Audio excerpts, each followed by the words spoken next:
Hey everyone, thanks for joining me. In this session, I'm going to cover the Conquest Monthly Update R2 for February 2025. As you can see, I'm in my sample client scenario for John and Jane Smith, and I'm going to demo some of these new features, enhancements, and updates with this client scenario. In the upper left corner, I'm going to go to the hamburger icon, support resources, and the knowledge base, and review with you what's new R2 for 2025. Let's start from the top and work our way down. First item up is loan receivable. A new other assets card has been added to the client data. This card allows you to add existing or future loan receivable assets. Let's take a look at what this looks like in Conquest. So in the client overview section, if you work your way down, you'll notice that there's a card here for other assets. And as you can see, I put a loan receivable in there for $100,000. I'll just take it out and add it back in to show you. This is what it looks like. We go other plus asset, and we could choose either a future loan receivable or an existing loan receivable. I'm going to start with the existing loan receivable, and as I had there before, I've got $100,000. And you'll notice it defaults to a 6% interest rate, but I can adjust that. Maybe it's a 5%, let's say. We can choose principal and interest payments. We can choose the frequency as monthly. I can go into more data and I can further refine things. You'll notice there's a maturity date. So I'm just going to add in a 5-year date. There we go. So 5 years, I'm going to say this loan will mature, and then principal and interest, and I want to calculate based on a payment amount of $1,000 a month, let's say. I can adjust that accordingly, but we have, based on this payment amount, interest rate, frequency, and loan balance, you can see an 11-year amortization period before it's paid off in full. I have some additional controls here. I could apply additional payments in addition to this $1,000 a month if I wanted to. And then I have a feature here for loan forgiveness. So loan forgiveness on a specific date in the future, or I can choose loan forgiveness on death. And so we have some great planning opportunities there for account receivables. The way the software will treat things is this $1,000 a month is going to flow into the client scenario. It defaults to cash flow, but I can choose it to flow into the bank account to be accumulating in there, or their non-registered account. Okay, so depending on the scenario, you might want to choose one over the other. And then what it's doing is that $1,000 a month is going to calculate the 5% interest, which will be taxable on accrual basis in the client scenario. Okay, important to note that. Principal obviously wouldn't be taxable, just the interest portion. So I'm going to hit close, and I'm going to show you a new report where we can track that in the audit reports. And I'll put it in my cash flow scenario, and I'll add the report here, and it's called Single Other Asset Activity. There it is. And so we can track this asset, the principal. We can see the payments. We can see interest payable, principal paid, and then the balance at the end of each month. So this principal paid is non-taxable. This interest payable, this is the taxable portion, tax to John. I believe I put it in John's name. And the software will track that. And as you can see, based on that interest rate, payment amount, frequency, and balance, it'll be paid off in full October 1st, 2035. So that's what that looks like. So it's a nice feature. And like I said, it could add some additional planning opportunities for estate planning, loan forgiveness on death, and things like that. So a nice new feature with regards to that. Let's move on to the next section because I've covered everything that needs to be mentioned there. We've got feature enhancements, SAM Insights, enhancements to take me there feature. So following the release of Insights, we are continuing to improve and enhance the feature based on user feedback. So this is nice. They're getting some feedback. They're making some enhancements. In the list of SAM strategies, you can now select the pencil icon to edit the strategy before choosing to apply it to the plan. I quite like this. Let's head over to Conquest and take a closer look. So this is with regards to the planning tab. And when you're in expert planning mode, you can see the strategies listed here. Note the new pencil preview icon to the right of the strategy. So you can see my client is at 81% goal coverage. When I reference the retirement paycheck graph, I can see the shortfalls. So we need to bridge those shortfalls, obviously. First item up here, it's recommending to save additional money to bridge that shortfall to achieve the goal. So I can click on this preview. And when I do, I can click on it. I can see the impact on the retirement goal, and the coverage here went up to 87%. I can do this without having to click on it, apply it, have it move to the right, and then disable it or delete it. So it's kind of a nice feature. It can reduce number of clicks, streamlines your process a little bit. I find it very useful. So you'll notice at the bottom here, there is a toggle, and we can slide this. Okay, so I increased it. Notice the shortfalls bridged a little bit better. So now I'm saving $2,200 a month, and I can just go and increase it a little bit more. Almost there, $2,750. I could go right to the end, $3,050. Oh, almost. Okay, so notice the toggle won't let me go past that, but I can go up here and I can increase the amount there. Let's say 3,200. Oh, okay, so through trial and error, hopefully I can find the amount that needs to be saved. There we go, I did it. And look at that, 100%. So with that additional savings of $3,500 per month, the years in shortfall is going to go down by 10 years. Retirement success is going to go up 19%. Monthly ability in retirement increases by 1.26, okay, 1,260 per month. And we have an impact on their legacy of 798,000. And down below, I can choose to either cancel this or I can apply it. If I choose to cancel it, it just stays in the queue right at the top. It doesn't move to the right, but I can go back in and add it again. I have to make the adjustment. 3,050 wasn't enough, so I think it was 3,500. So I'll make that adjustment there, and I say, yes, I want to apply this. It's going to move to the right-hand side. It's going to become an applied strategy under your strategies and show up as a recommendation as your advice that you're recommending. Note, if we go into it, it just gives additional detail on how to allocate the $3,500 per month. Should note this. It's suggesting $300 to a spousal RSP for John, $300 to an RSP for Jane, $950 to an RSP for John, $975 to a TFSA for John, and $975 to a TFSA for Jane. So it's just making some suggestions on how to allocate that based on the client information. That's based on this data back here. So it's assessing their ages, their incomes, okay? And there's different things at play here. I do have a corporation in here for John, and so he's paying himself a salary from there. So that's why you're not seeing John's salary, but he has some income in the corporation. So a couple levers at play here, but you can get the idea that Sam has been enhanced with this little preview button, and I think it's quite nice. It's really useful. I think it's a great addition. So I think I've covered everything with regards to that. Let's move on to the next item. Limited user access to insights. Okay, I'm not going to go into great detail here. I think this is related to advisors and firms working in a team capacity with other users.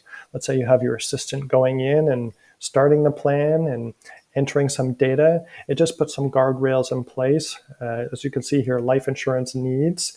Insurance needs should be considered. And it says to reassign the plan to someone who has permissions to complete this action. So it's just ensuring that the right user is making the right implementation or recommendations within the plan. And so that could be useful in a team environment or not. So depending on your situation, you might find value in this or not. So if not, don't worry about it and move on. It won't impact you. Next item up is invalid strategy insight. Okay. I tried to model this, but I couldn't figure out a way. But basically what this is saying is that where a strategy being applied to the plan breaks the plan or cannot be applied due to conflicting data, then the invalid strategy might or insight will appear. Okay, so it's just alerting you that there's conflicting info. There could be something blocking the capacity to implement something. And in this example, it's referencing a CPP start date strategy. Maybe there was a strategy to defer it or to take it sooner. So based on the client's age, it will recognize any limitations with regards to that item. So for now, let's just note it as a potential pop-up that might alert you to something that is potentially invalid. Let's move on to SAM Insights Design Update. So the SAM Insights panel design, which was implemented last year in November, it was quite an enhancement, and I played around with a little bit. I haven't embraced it at this point, but through this update, it has added some streamlining and it's made some nice changes that I actually quite like. So the key changes include merging the top priority and items needing attention categories into one. I like this because it's just sort of simplified things a little bit better. And the Insights panel now shows the top 3 priorities, with the top priority visually distinguished using category-specific colors. You can see in this example, it's a blue, and the design adjustments have been implemented, including updates to the text hierarchy, buttons, icons, and suggested actions carousel. Okay, so let's head over to Conquest. We'll take a closer look at that. So SAM Insights is up here with this little light bulb, and you can see there's a color coding. It's yellow in this instance. It's alerting me that the return rate of 10% in this portfolio is high. Now, I did create a custom asset allocation for a portfolio with a 10% rate of return, and it's just alerting me that it's above a threshold. You can see it says down below, adjust the return rate to be between 0 and 7.8%. Because I've passed that 7.8% threshold, it's alerting me that it could be on the high end. So maybe we want to adjust that or not. So we could choose to dismiss this or update the data and make the applicable changes. Moving on, we've got some data concerns. It's flagged the accounts I've entered without any savings applied. So it's just saying, hey, double check this. Do we need to add savings? Is there a pack in place? And then you'll notice data concern planning preferences savings needs to be updated. Okay, so just quickly heading back over here, the accounts card, it's flagged in blue, the savings, no savings applied. So should we adjust that? And then in the plan settings under planning preferences, it's flagged how much additional monthly savings can be afforded. I've left it blank, okay, as well as the toggles are left in the middle. So it's just alerting that potential data concerns. So treat it as you will. If you like it, great. If not, you could ignore it and move on. And then it's coded for some other things to reference, like questions. It's got some opportunities, information, insights, and on track. So we can click on more. As it said, it's the top 3 it's addressed, and then adds the carousel. As you scroll down through the carousel, we move from data concerns into things to consider to focus on retirement. And here's another carousel. We can move through different items. Okay, so I quite like it. It's a little more streamlined, and we can think about some other additional things. In this plan, I only have a vacation goal and a retirement goal, but do we want to look at a legacy goal? Do we want to consider an emergency fund or cash reserve? So here are some additional planning opportunities we can incorporate into the plan through SAM Insights. So to be honest, this is getting in the way of my workflow at the moment, so I tend not to lean on this too much. But if, as I've said before, if you're new to Conquest, this can give you some additional guidance. It can be quite useful, I think. Or if you're more experienced, maybe going back into a plan after 6, 12 months later, it can help you get back up to speed on the plan and sort of figure out, where did I leave things? What should I consider next? Where do I stand? And so it could be useful that way as well, I do believe. So let's move on to the next item. We can see client plan alternative preview strategies functionality. Okay, this is in regards to the client portal.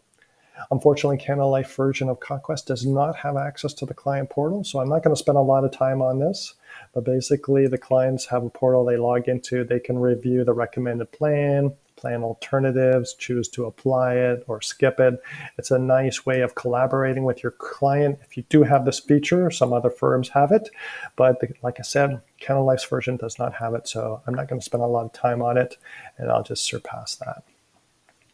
Next item up is surplus handling. Okay, the pre-retirement and retirement surpluses within the cash flow assumptions card has been enhanced to provide you with the ability to specify a non-reg account for each client's specific surpluses. So this is the enhancement. Non-reg for each client. Before, I do believe it was just one non-registered account you could apply it, but now it separates it into two for each client. So let's take a closer look at that quickly. And in the plan settings, we have the cash flow assumptions card, and here we go. With the surpluses, it defaults to spend, pre-retirement, and retirement. But if I choose to invest in a non-reg or invest in a TFSA, I'll show you this one. We have the TFSA, so it respects the TFSA limits for each year. If there are surpluses that go beyond the annual limits, it'll direct it to the non-reg accounts. And here we see it's broken out into each non-reg account for each of John and Jane. So that is the other enhancement, or the new enhancement for this month is the separation between each person. So that's for surpluses, and that's applicable pre-retirement as well as in retirement. Okay, there's the non-reg accounts. Okay, so we can choose that for cash flow assumptions. Let's move on. So I talked about surpluses, pre-retirement deficits, okay, shortfalls, respecting the ownership of goals. So deficit coverage on major expense and education goals, just those two items, occurring in pre-retirement, have been enhanced to redeem first from accounts with the same owner as the goal. Okay, let's head over to Conquest, take a quick look at this. So if I have a scenario where there is a major purchase goal, let's say. In this example, I have a joint expense, but we can add individual goals. Let's say John has an individual major expense that he wants to achieve. I don't know what it could be. Maybe it's a new item that he's coveted for a while, a new bicycle maybe, a high-end bike at $10,000, and he wants to save for that. So what this will do is any deficits, shortfalls, if you haven't applied any strategies towards that, it's going to make suggestions based on the accounts in John's name. If John doesn't have enough assets to cover that, it then will turn to Jane's accounts to help meet that goal requirement. So that's what that's regarding. So nice feature there. Let's move on to same insight, non-registered savings too high. Okay, where non-registered savings for one client exceed their net income in a given year, an insight will prompt you to adjust the account or savings amount in order to avoid a potential income attribution scenario. I'll be honest, this one has stumped me. I'm not quite clear on it because I don't know of a scenario where savings in a non-reg account above someone's net income in a given year would cause a potential income attribution. If you have insight into this or are familiar with it, please let me know. But the wording of this confuses me, and I'm unable to demo this at the moment because I just doesn't make sense to me. So if you have an answer, please reach out to me and let me know, okay? But I'm going to move on. EPSP, Employee Profit Sharing Plan. Now we have the ability in the account, in the settings section, we can realize deferred gains upon the conversion. Okay, let's take a close look at that. So EPSPs we can incorporate in the accounts. Let's add that account in for, say, John. Under other accounts, we have EPSPs. Okay, there it is. Now I can go into more data, and I can go to the settings, and there it is. I can realize the deferred gains upon conversion, and that conversion defaults to at retirement. So if that is the case, the market value versus the book value, okay, gains would be realized upon this conversion. If we choose to leave it as no, what it'll do at conversion, it's just going to roll over the cost basis book value and maintain that. And so any redemptions would be fully taxable. But if we realize the gains at retirement, then we would have a taxable event. Okay, it's going to realize those gains. It'll flow into John's income, and any gains would be taxable appropriately given the situation. So that's what that feature is with regards to. So a nice little feature. I haven't come across a lot of EPSPs at the moment, but on a case-by-case scenario, we can take a closer look at that. Let's move on to the next item. RDSP, Registered Account Rollover. A registered account rollover balance field has been added to RDSP accounts, allowing you to specify any amounts that were transferred to the RDSP from an RESP or an RRSP. While this balance will affect the RDSP owner's lifetime limit, similar to contributions, it will be considered taxable upon redemption from the account. So this is nice. Additional controls and things within the planning component. So if I go to family, I'll just show you quickly. I do have a dependent in here. His name is Jimmy. And Jimmy, unfortunately, does have a disability. I've toggled it on to yes. So with that, I can now go to the accounts card and I can add an account for Jimmy under RDSP. If nobody has disability toggle turned on, the RDSP accounts will not show up. So for John, you can see RDSPs don't appear. Jane, because Jane is not disabled, but I made Jimmy disabled, and so it shows up. So within the RDSP account, we can go here, and under information, we can see the registered account rollover balance from the RESP and RRSP accounts. So that helps streamline things a little bit better for some more detailed planning work. So I quite like that. Let's move on to the next section. And this is the last section here, assumption changes.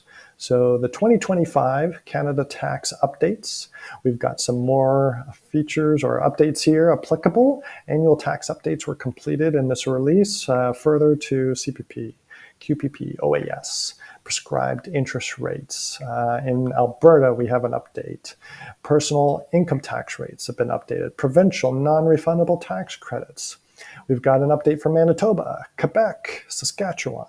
So the tax reporting in the software is extremely robust and detailed, and I've never seen an error. If anything, I've seen people get confused, but it is following CRA and the tax rules and amounts extremely detailed, and it's very meticulous. So just know in here we can go to the audit reports, and there's a whole section in the report section I'll show you for income tax. Okay, so within the income tax, we have income tax details. Okay, we can see every schedule in here, federal, provincial. Like I said, it's very detailed. So if this information excites you, it's there. And it even shows the reference line number on the T1 General. Okay, so the reference line numbers, extremely detailed stuff. So I quite like it. I think that covers everything for monthly Conquest update for February. Thank you for joining me. Hope you found this session useful. Should you have any questions, additional questions, please reach out to myself or any of my colleagues. We'd be more than happy to help you. Have a great day.